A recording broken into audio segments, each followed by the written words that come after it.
Today we're discussing Fast X, otherwise known as Fast and Furious 10. Wow, there are now 10 movies in the Fast and Furious franchise. 11 if you count Hobbs and Shaw. That's insane.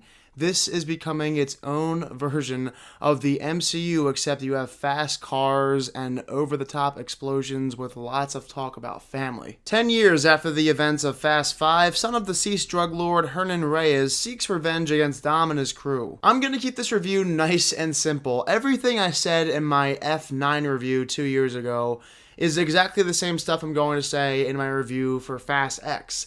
That's just the way it's going to be. These movies are interchangeable. There aren't many differences between F9 and Fast X if you look at them side by side. If you saw the movie over the weekend, I'm sure your experience was equivalent to when you saw F9 a few years ago. And you could argue the same goes for Fast and Furious 6, 7, and 8, and even Hobbs and Shaw. They all have a similar vibe to Fast X.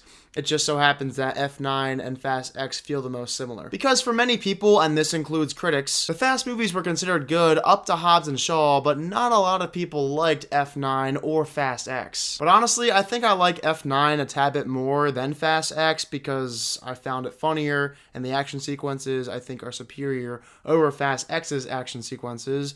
And a lot of people said, oh, this movie sucks because they go to space. But it's not like Fast X gets a pass because they don't go to space in this movie. It's still ridiculous and mindless. But I will say, Jason Momoa as the movie's main villain is great. And I'm sure that he was excited when he signed on to the film because throughout the majority of Fast X, he looks like he's having a blast. This guy's having way more fun than everyone else. At this point, I'm sure the rest of the cast has grown tired of being in these movies constantly, year after year. But Jason Momoa was likely chomping at the bit to get a role in the Fast and Furious franchise, and it shows. And somehow, this franchise keeps topping itself with its cast. I feel like behind the scenes they're saying, let's see how many more A-listers we can get until it becomes insane. And in this movie, we get Jason Momoa, plus the guy who played Jack Reacher in the TV series. Sometimes too, when characters made their reappearance in Fast X, I completely forgot that they were in this franchise to begin with. Like for instance, John Cena, who was also great in this film considering he's a good guy instead of a bad guy this time.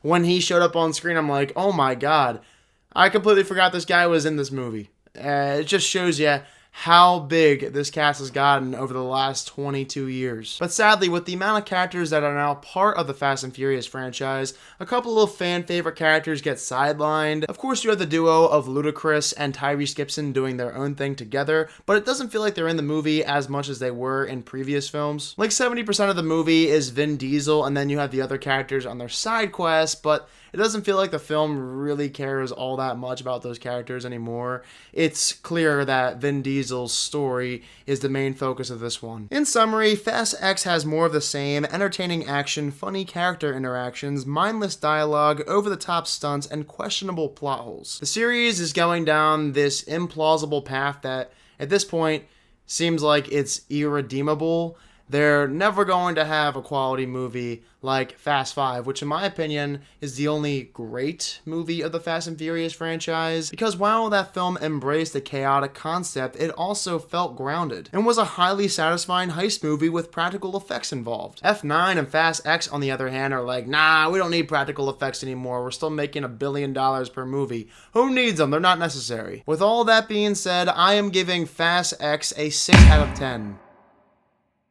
Listen guys, I know exactly what to expect going into Fast X. If you go into this film thinking it's going to be the cinematic masterpiece, you're wrong. I mean, what the heck are you on?